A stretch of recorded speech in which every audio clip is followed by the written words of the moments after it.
you always had kind of a spiritual background growing up and everything, or did it get stronger? Did you find it? Talk to me a little bit about your path growing up. I mean, were you using that as your anchor when you were hit with adversity throughout your career? Absolutely. And I would say all of the above. Even though I was raised in the church, there's still a personal relationship that I had to develop for myself. It's one thing to know everything about what you're being taught. It's one thing to know, everything about a person. And it's another thing to actually get to know that person and then to actually believe what you're being taught and not just know what you're being taught.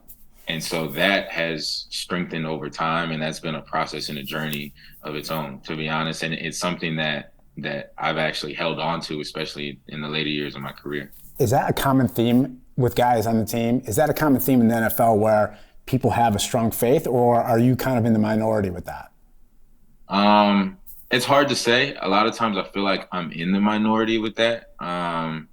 But there are a lot of, and not just, in the sports world, I would say just in general, there's a lot of people that profess to believe, but then again, it goes back to, it's one thing to believe, but are you actually submitted to what you say you believe in, Right. willing to do whatever for what you say you believe in?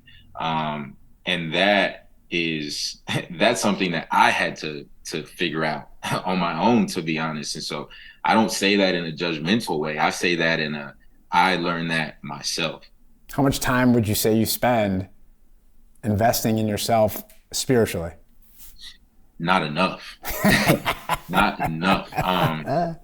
I wish I could spend more time, to be honest. Whenever I tell people about spending time with the Lord and spending time, spiritually, when it comes to reading the Bible, I say there are, I believe, three different ways. I think I say three, but I'm just going to list them. One is I read the Bible to study something. I'm reading it because I'm trying to study it, to know it. The second way is I read it to learn something because I'm going through something and I need to get something from this. And then the third way is I read it just to spend time.